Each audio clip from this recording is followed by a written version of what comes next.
Hi everyone. तो आज का जो वीडियो होने वाला है वो माइंड वेंटिलेशन से हम लोग एमसीक्यू क्वेश्चन को डिस्कस करने जा रहे हैं। तो चलिए फिर स्टार्ट करते हैं। क्वेश्चन नंबर पहला है, the objective of adequate ventilation in below ground is, यानी कि बिलो ग्राउंड में एडुकेट वेंटिलेशन का उद्देश्य क्या है। तो जो ऑप्शन नंबर ए है, क्या करेगा, क्लीन करेगा स्मोक, स्टीम एंड डस्ट को क्या करेगा, ये क्लीन करेगा एडुकेट वेंटिलेशन।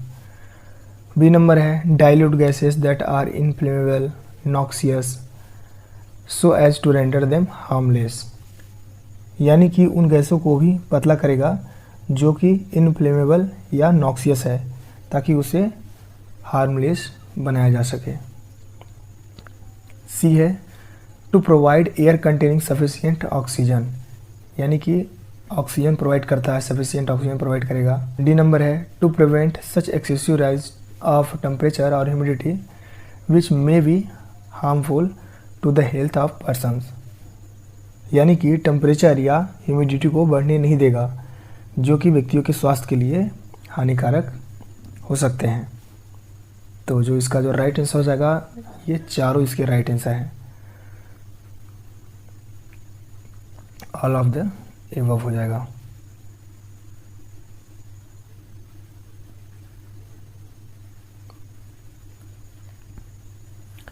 कमेटी कौन से सेक्शन में है?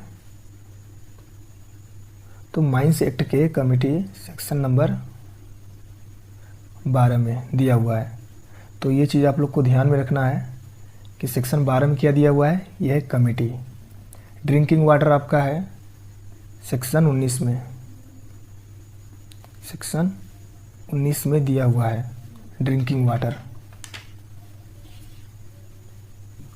और notice to be given of accident, ये आपका है सेक्शन 23 में। तो जो भी एक्सीडेंट का नोटिस देंगे वो सेक्शन 23 में दिया हुआ है। कोर्ट ऑफ इंक्वायरी हो गया, यह है सेक्शन 24 में। एंड डिजीज जो दिया हुआ है यह है आपका 25 में। तो ये सारे आप लोग को याद रखना है कि कमेटी कौन से सेक्शन में है। तो ये है आपका सेक्शन 12 में, ड्रिंकिंग वाटर 19 हो गया। और जो भी एक्सीडेंट होता है तो उसका जो नोटिस दिया जाता है वो है सेक्शन 23 में दिया हुआ है। 24 में है कोर्ट ऑफ इंक्वायरी, जो जब भी एक्सीडेंट होता है तो कोर्ट ऑफ इंक्वायरी बैठती है उसकी जांच पड़ताल करने के लिए। तो ये हो गया section 24। Notice of certain disease, ये आपका किस में दिया हुआ है, ये है सेक्शन 25 में। तो ये सब याद रखना है आप लोग को। क्वेश्चन नंबर दूसरा है, the ventilation district not less than of air per person employ in the district on the largest shift और not less than of air per ton of daily output whichever is larger passes along the last ventilation connection. यानी question बोल रहा है कि जो largest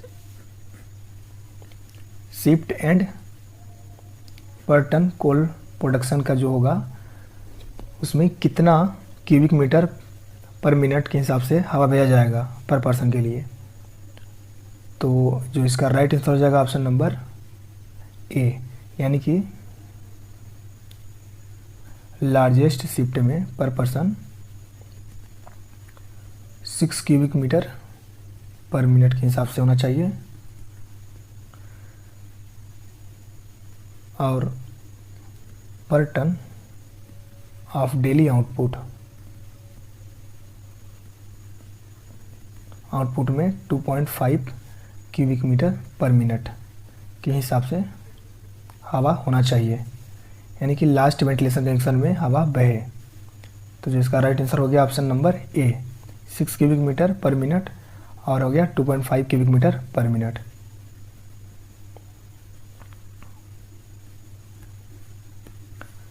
CH4 है, इसका specific gravity क्या हो जाएगा, 0.55। और इसको क्या बोलते हैं हम लोग, फायर डैम्प। तो इतना आप लोग को याद रखना है। CO हो गया आपका 0.97, इसको हम लोग बोलेंगे वाइट डैम्प। NOx हो गया 1.59 होता है इसका, इसको हम लोग क्या बोलते हैं, nitrous fumes, nitrous fumes. CO2 plus excess nitrogen, ये आपका हो जाएगा ब्लैक डैम्प।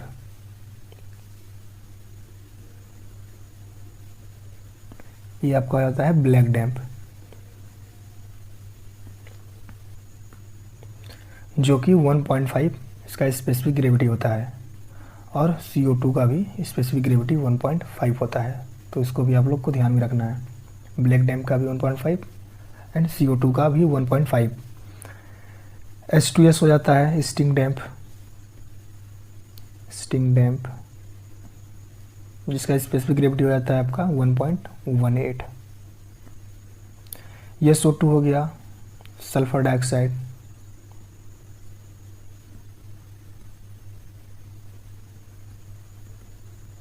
सल्फर डाइऑक्साइड इसका हो जाता है आपका 2.2, सबसे ज़्यादा भारी होता है सल्फर डाइऑक्साइड। एंड हाइड्रोजन हो जाता है,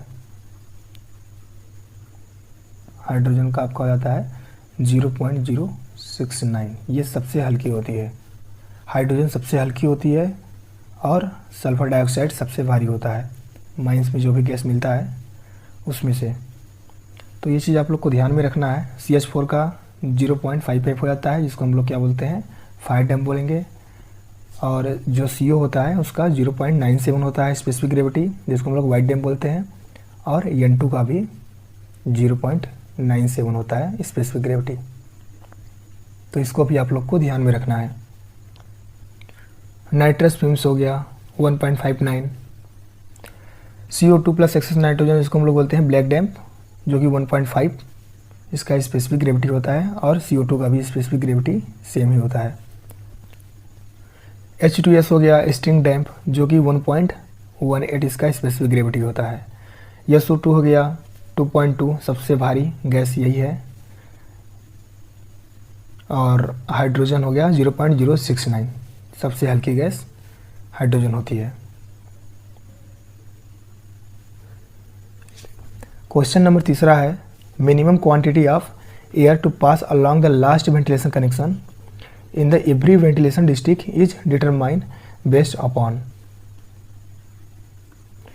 यानी कि जो लास्ट वेंटिलेशन कनेक्शन रहेगा, तो जो वहाँ पे हवा बहेगा वो किससे बेस्ड रहेगा। तो जिसका राइट आंसर हो जाएगा option number A, person employ in a largest shift and total output in per day. तो इसी के हिसाब से क्या होता है, हवा को भेजा जाता है। तो इनसेट क्या होता है, शाफ्ट के टॉप एंड बॉटम के बीच में जो प्लेटफॉर्म रहता है, उसी को क्या बोलते हैं, इनसेट बोलते हैं। बैंक्समैन क्या होता है, तो ये क्या होता है, शाफ्ट या फिर इंक्लाइन के टॉप में रहता है। ठीक है, तो शाफ्ट या इंक्लाइन के टॉप में रहता है, जो कि माल सामान के लोअरिंग एंड राइजिंग की निगरानी के लिए सिग्नल देता है। लोअरिंग एंड राइजिंग की निगरानी का सिग्नल देता है। तो इसको आप लोग को ध्यान में रखना है। तो बैंक्समैन कहाँ रहेगा, शाफ्ट के टॉप में रहेगा और माल सामान के लोअरिंग एंड राइजिंग की निगरानी का सिग्नल देगा। ऑनसेटर क्या होता है, तो ये क्या होता है कि शाफ्ट के बॉटम में होगा या तो इनसेट पे रहेगा, और ये माल सामान के राइजिंग एंड लोअरिंग की निगरानी का सिग्नल देगा। ठीक है, राइजिंग एंड लोअरिंग की निगरानी का सिग्नल देगा। तो इस चीज़ को आप लोग को ध्यान में रखना है। क्वार्टर क्या होता है, 3 मंथ का जो समय होता है, जो कि 31 मार्च, 30 जून, 30 सितंबर एंड 31 दिसंबर में ख़त्म होता है। तो उसी को क्या बोलेंगे हम लोग, क्वार्टर बोलते हैं।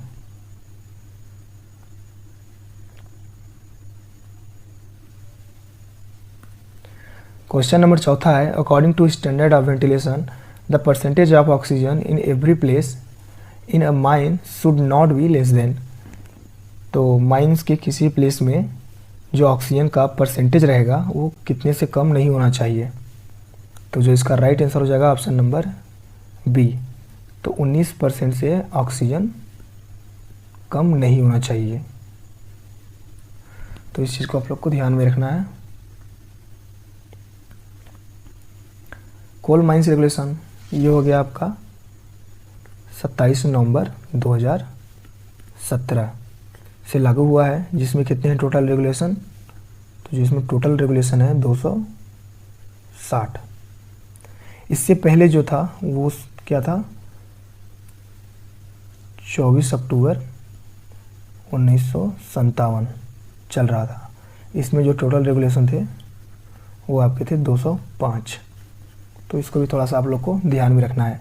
इसमें ओनली एक शेड्यूल है और इसमें 3 शेड्यूल थे।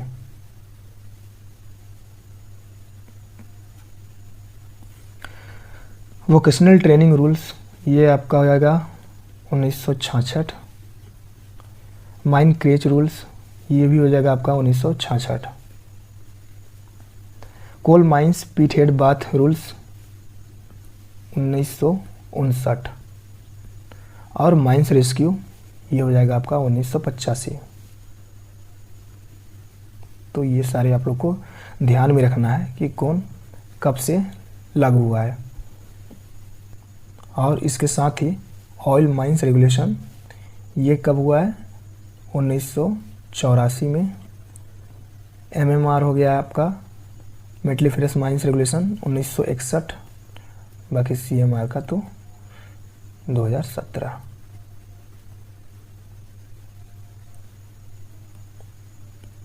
क्वेश्चन नंबर 5वां है, at every place in the mine where person are required to work और pass the air does not contain of carbon dioxide. यानी कि जहाँ से व्यक्ति गुजरता है और जहाँ पे काम करता है वहाँ पे कार्बन डाइऑक्साइड की मात्रा कितने से अधिक नहीं होनी चाहिए। तो जो इसका राइट आंसर होगा 0.5% से अधिक नहीं होना चाहिए,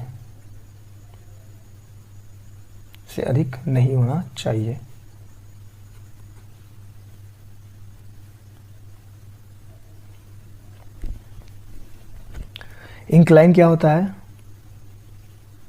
तो सरफेस या अंडरग्राउंड भाग का जो ढालू रास्ता होगा उसी को क्या कहते हैं, इंक्लाइन कहते हैं। पब्लिक रोड हो गया आपका, जो कि पब्लिक की यूज़ के लिए, चाहे वो सरकार या फिर लोकल अथॉरिटी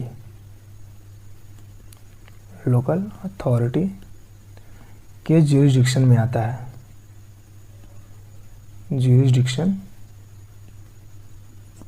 उसी को क्या कहेंगे, पब्लिक रोडवे।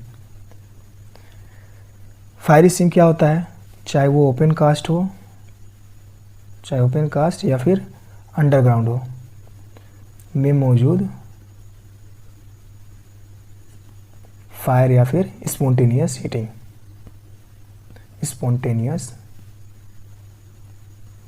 हीटिंग, चाहे ओपन कास्ट हो या अंडरग्राउंड हो, जिसमें फायर या स्पॉन्टेनियस हीटिंग मौजूद है, उसको हम लोग बोलेंगे फायरी सीम। अडल्ट क्या होता है, जो कि 18 वर्ष का हो चुका है।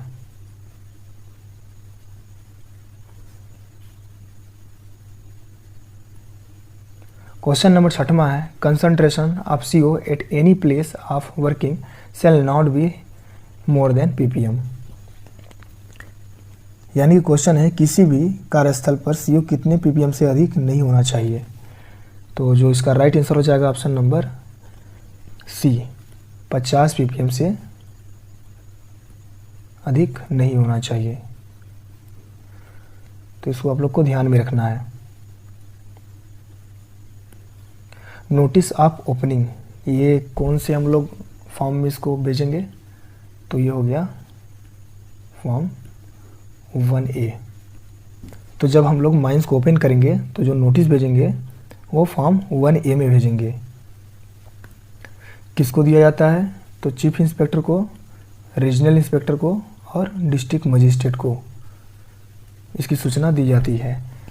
अगर हम लोग रीओपनिंग करेंगे तो इसका हम लोग फॉर्म 1B में देंगे। अमेंडेड और क्लोजर के केस में 1C और डिसकंटिन्यूएंस के केस में आपका आएगा 1D। तो ये चीज़ आप लोग को ध्यान में रखना है कि जब हम लोग माइंस का ओपन करेंगे तो फॉर्म 1A में नोटिस देंगे चीफ इंस्पेक्टर, रीजनल इंस्पेक्टर और डिस्ट्रिक्ट मजिस्ट्रेट को। अगर हम लोग रीओपनिंग कर रहे हैं तो 1B में देंगे notice chief inspector, regional inspector, district magistrate को देंगे। और यदि अमेंडमेंट या क्लोजर के केस में 1C में देंगे chief inspector, regional inspector, district magistrate को, और डिसकंटिन्यूएंस के केस में 1D में देंगे। तो ये आपको चारों याद रखना है। क्वेश्चन नंबर 7 है, percentage of inflammable gas should not exceed in general body of return air of any ventilation district and percentage in any place in the mine. तो क्वेश्चन बोल रहा है कि general body of return air में जो inflammable gas है वो कितने % से अधिक नहीं होना चाहिए, और माइन से किसी ऐसे प्लेस में इनफ्लेमेबल गैस का जो परसेंटेज है वो कितने से अधिक नहीं होना चाहिए। क्वेश्चन ये पूछ रहा है। तो जो जनरल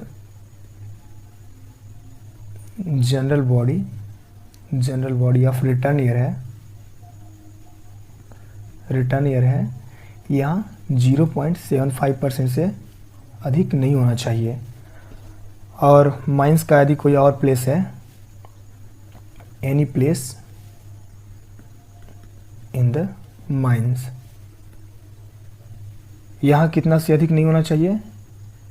तो 1.25% से अधिक नहीं होना चाहिए। तो ये चीज़ को आप लोग को ध्यान में रखना है। तो जो इसका राइट आंसर हो जाएगा option number C।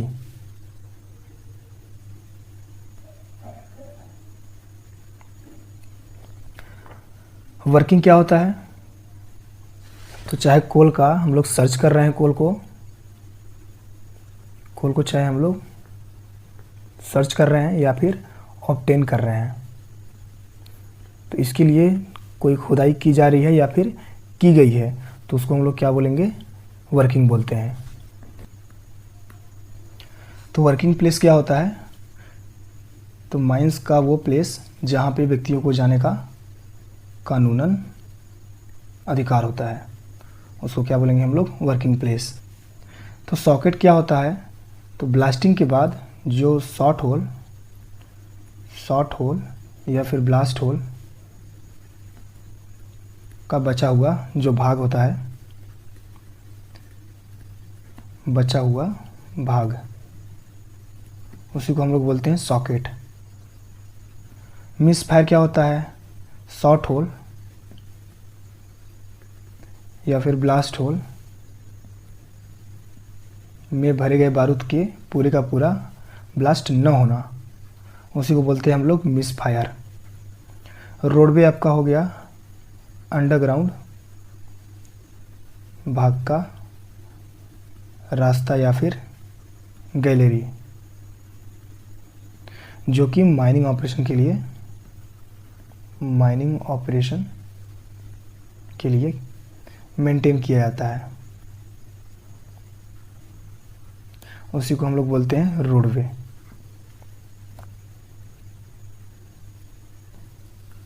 Question number 8 है, the wet world temperature in any working place should not exceed, यानी कि किसी भी वर्किंग प्लेस में जो वेट वर्ल्ड टेम्परेचर होगा वो कितने से ज़्यादा नहीं होगा।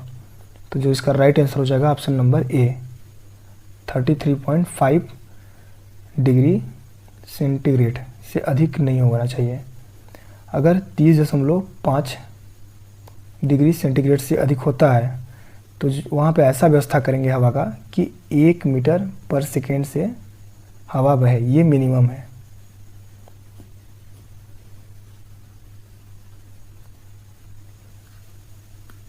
Notice of change in name of mine, तो माइंस का नाम चेंज करने की सूचना फॉर्म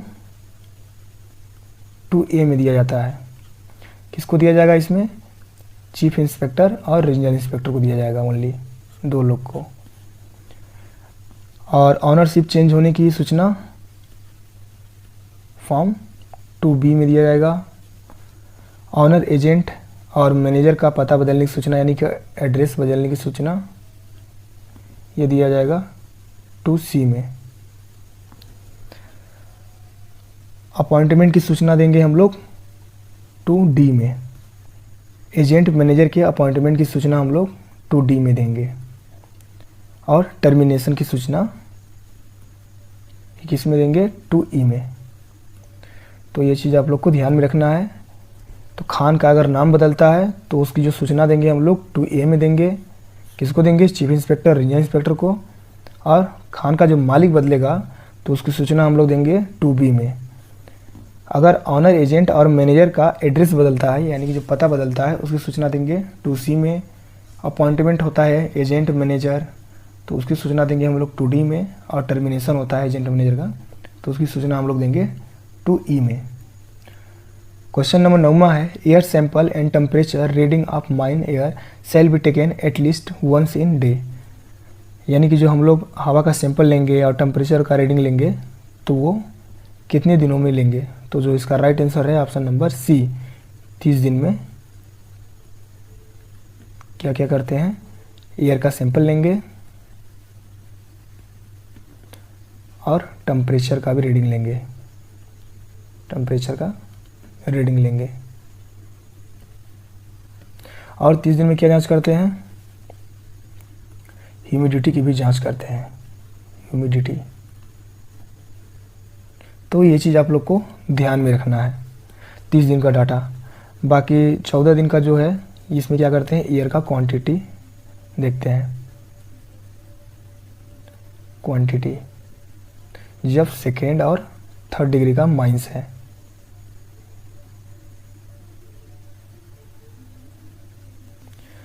बाकी 30 दिन में हम लोग एयर क्वांटिटी का मेजरमेंट कर सकते हैं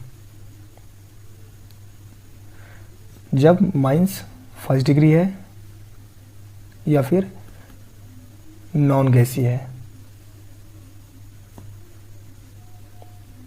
7 दिन का है डाटा आपका। जब हम लोग बूस्टर फैन लगाएंगे तो मैनेजर क्या करेगा, सूचना देगा रीजनल इंस्पेक्टर को 7 दिन पहले। तो बूस्टर फैन लगाने के लिए 7 दिन पहले मैनेजर रीजनल इंस्पेक्टर को सूचना देगा बूस्टर फैन लगाने के लिए। तो ये चीज़ भी आप लोग को ध्यान में रखना है। क्वेश्चन नंबर 10 है, हीट स्ट्रोक इफेक्ट आर, यानी कि हीट स्ट्रोक का क्या इफेक्ट होता है। तो पहला है causes very high body temperature, यानी कि जो बॉडी का टेम्परेचर होता है वो बहुत ज़्यादा ही रहता है।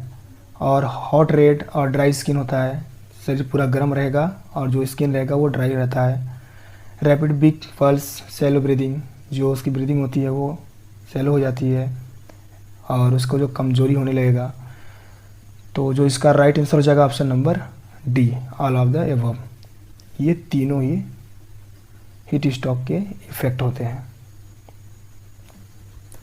तो वीडियो को यहीं से समाप्त करते हैं। यदि हमारा वीडियो आप लोग को अच्छा लगता है तो वीडियो को ज़रूर लाइक करें और माइनिंग प्लस को ज़रूर सब्सक्राइब करें। धन्यवाद।